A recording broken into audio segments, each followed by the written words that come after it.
Started itself over the last couple of weeks, just overall? Yeah, I think we're definitely gaining confidence as the games go. That's definitely our goal as a defense, just get better every single week. But especially after these last couple of games, I feel like we really started gelling and. We've really been in sync as to, the game plan and, what we need to do to take that next step as a team, especially as a defense. So I feel like we're definitely gaining or regaining that confidence.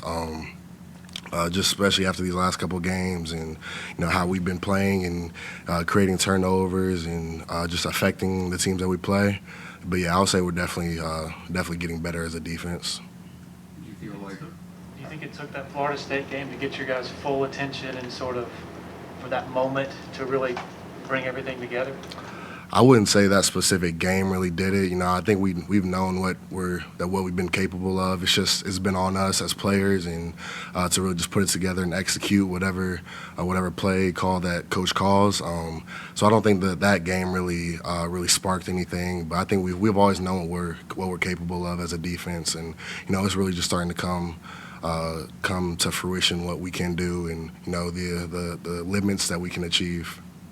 TigerNet.com. How much did that hit by Justin kind of set the tone on Saturday? Oh, yeah. Whenever you make a hit like that, especially forcing a fumble, that's always going to, spark a lot of momentum for your team. And so that was exciting, especially on like the third or fourth play or whatever it was, just to create a turnover that early in the game, especially it being an away game as well. That was huge for us as a team. But, we just got to keep building on that. Hopefully we make more plays like that coming up this weekend and, the weeks following. What do you remember about last year's game with Wake Forest when you think about it? Yeah, defensively, that was not a good game for us. I would say I think that was probably one of our worst that we played last year.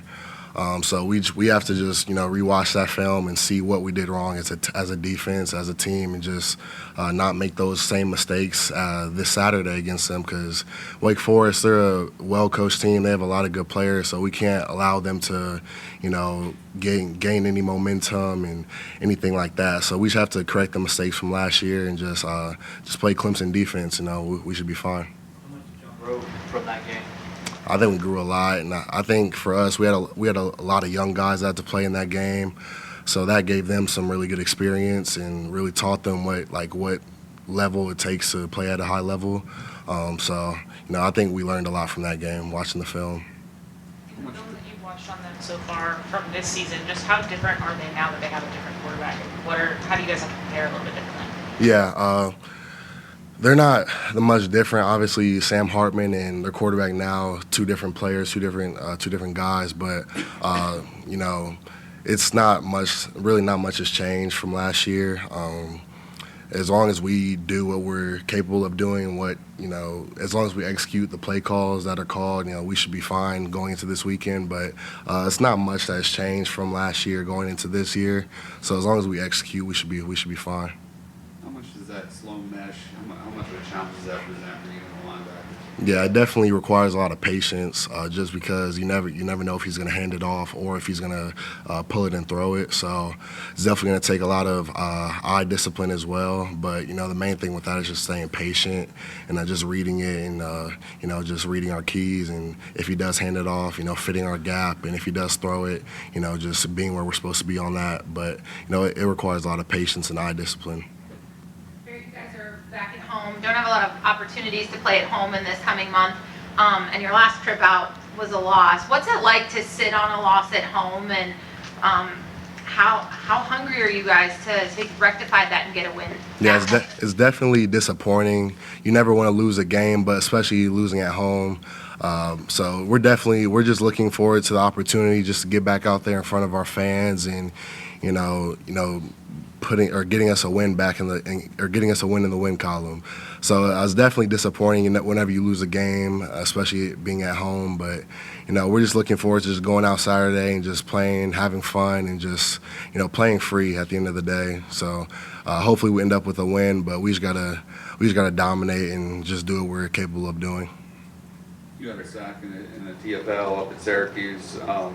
how much pride do you take in the fact holding, a quarterback like Schrader to 1.6 yards a carry and being able to sack him 5 times? Yeah, that was huge in our game plan going into the game. Just because Schrader, he's such a dynamic player. He can hurt you with his arm and his leg. So that was really an emphasis for us, just affect him. And I think we did a pretty good job of that. Of course, we still left a lot on the field. There was more plays to be made, but just whenever there's a play out there for me to be made, I'm gonna always try to make the most of that opportunity. So I'm just glad that I could help us get the win and whatever that looked like for me, the sack, the tackles, or whatever it was. But I'm just glad that we got the win. Just that I got to make those plays for the team. For someone who had success as a freshman when you arrived, seeing what TJ Parker is doing right now, what goes into being able to hit the ground running and have an impact right away as a freshman? Yeah, I think it all starts with preparation. Just TJ, he empties the tank every single day in practice, and he's been that way since the day that he stepped on campus. You could tell from the first day that he was just different. He was just wired differently, and he was going to be ready to play very soon, obviously. But TJ, he's just been a grinder ever since he's got here. So now that I'm seeing him make all these plays, it's nothing surprising. I think anyone in the building could say the same thing. Just the way that he prepares day to day, and puts in extra work, and how we worked out in workouts and everything like that. It all ties in. So no one's surprised from TJ. He's gonna be a stud. He is a stud already, but I'm super proud of him, just especially being a young guy coming in and making all these plays. So it's been great to see. Coach Sweeney said that you could play any position on the field. If you weren't a linebacker, which position would you like to play? Running back. I think that's my natural position. When I first moved to linebacker, my sophomore year of high school, I was so mad. I wanted to quit football, and because I've been a running back and receiver my whole life. So the day I got switched, I was so mad, and because I was always bigger than everybody, so they just put me at running back and gave me the ball every play. But I'll probably say running back.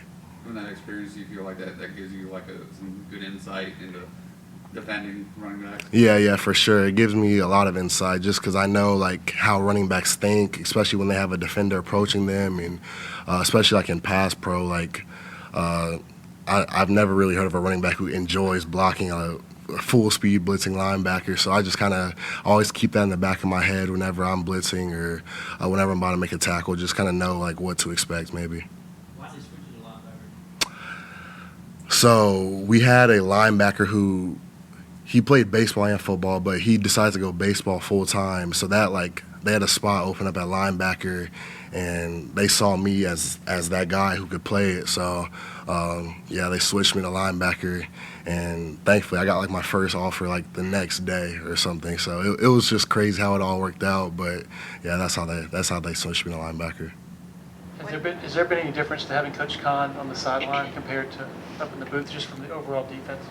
Yeah, I think the only difference is just all of our coaches bring energy, but having an extra coach like Coach Khan down there just brings even more energy, because Coach Khan, he's gonna be excited. He's gonna, whenever someone makes a play, he's gonna be jumping around and screaming and yelling with us. So I just think it just brings more energy, and it just helps us as players, just because you always want to bring energy and all that. But I think Coach Khan just really helps with that, just because he's a really high energy guy, and so he keeps that energy up with us. You said you were kind of mad when they moved you linebacker originally. Just when did you kind of accept linebacker as your new position and start to kind of enjoy it more? The next day after I got my offer, yeah. Because obviously when you're in high school, you always dream about getting scholarships, and at that point, it was actually freshman year spring going into sophomore year. I didn't have any offers, and then I got the first offer the next day. So I was like, okay, maybe I'll just stick with it. But I would say that's when it all really came together for me that I could play linebacker. Barry, can you talk a little bit about Trot and the game-sealing pick? Maffa's run ended up being the game sealer, but how much of a 10-point game at that point? Syracuse had gotten the ball back after the offense had stalled out a couple of drives. How big of a lift was it to see your guy Trot get that pick? Yeah, it was huge, especially since early in the game he had dropped an interception. And when he came to the sideline, he was so mad about it. He even did push-ups on the sideline. I don't know if y'all saw that, but he knocked out 10 push-ups. That's our thing on defense whenever you drop something. But that was huge for us. That really it was essentially like the dagger for the game. But then that was huge. We preach, getting those picks in practice, and because when it comes game time, you can't mess that up. So, that was a huge play for us just to really seal the game and seal the victory. Well, during the season, do you get to go in and read to elementary school children? Yeah, so I'm actually going next week, I think. I forgot the name of the school, but I think I'm going on Monday to go read to another class. So that'll be the first time this year. Hopefully I get to do a couple more. Of course, the season gets really busy, but I'm definitely going to try to make time for that as much as I can. But yeah, I'll be there. I'll be going next week. Why do you do that? I just remember I was that little kid who always looked up to, football players, and, I always told myself, like, once I get to this position, like, I have no choice but to give back, just because I remember when I was in that position. So that's really all it is for me, just, thinking about the younger version of Barrett Carter. Another organization you get back to, Christopher Miles. Mm-hmm. What do you remember about Christopher, and why is it important for you to kind of help out and keep his memory alive? Yeah, so what I remember most about Christopher, aside from us being teammates in high school, when I was in like 5th grade, I played with his younger brother Joshua, and Chris was always like at our practices helping us out, and just he never did his own thing. He was always with us, helping out in any way that he could. So I think that's just a testimony to his character and how he was as a person, just always just willing to give back, and especially to the sport that he loved to play, and his younger brothers essentially. So he was always wanting to give back and just pour his knowledge into the younger kids. Now what is it about you that you want to do all of this service? Because it says, in your bio, you want to open up a training center for young athletes to teach them about life and sports. Where did this, I want to serve the community, where did that come from? I've always been that way. I don't know what it is. I think it all starts with my parents. They've always instilled, being humble and giving back to those, and just always giving back. That was just always a thing for us. We always went in, whenever we had extra stuff, I know this is something simple, we would always give it away. And that's just something so simple, but that's just always been instilled in our family. So I think it just really starts with my parents. They've always taught my sister and I just to give back. And that's knowledge, that's, physical tools that I could maybe preach to a younger kid, just anything that it may be, just always give back and, spread the wealth, essentially. So I think it all just starts with my parents. What you're wanting to do, is it something like the Paw Journey here, but maybe adding sports training to it, or what do you envision your place being like? Yeah, so I want to have a huge facility and just have it just be so, like, it's just like random, really. I want to train kids, I want to host tournaments, and I also just want to do like fundraising stuff and just give away to like different programs. So this like the Boys and Girls Club or Our Friend Christopher, just whatever it may be, just anything that I'll be in a position to give back. So any way that I can, that's just what I want to do in life. And, it's so much bigger than me what it is. So that's just what I want to do in life, be in a position to give back and just give the knowledge that was instilled in me, just to give that to younger kids who, may not have the opportunities that other kids have. Can you talk a little more about Our Friend Christopher and how you've been able to collaborate with some of the men's basketball players to uplift the Swanee community, doing a bunch of fundraisers and stuff along those lines? Yeah, Our Friend Christopher, just the fact that I get to work with such a special program such as Our Friend Christopher, it means the world to me, especially Christopher being one of my former teammates, a big brother to me, and just someone that I look up to still to this day. Like, it just means the world. And, we have those guys on the basketball team who are, they're doing the same thing, and they're just, they have the same goal as me, just to give back and, continue to carry Christopher Miles' legacy. And, I think that's just the big thing for us, just continue to carry his legacy, because Christopher is always one who gave back, and, that's just what we're trying to do, and, keep that going and keep his legacy going. Any questions virtually for Barrett? Hey Barrett, this is Cliff from Clemson Sports Media. Earlier today, Dabo talked about, best standard and quest for the best. What does that mean to you personally? Yeah, I For me, that means just winning the day, taking it one day at a time.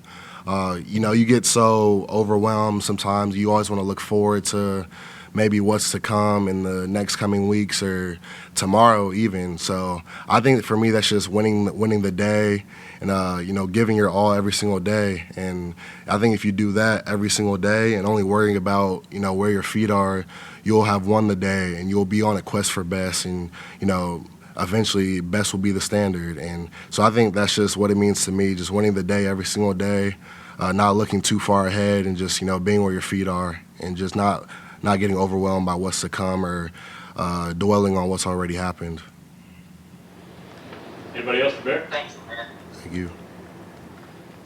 All right, thanks, Bear. Thank y'all. Got Bill Collins on deck.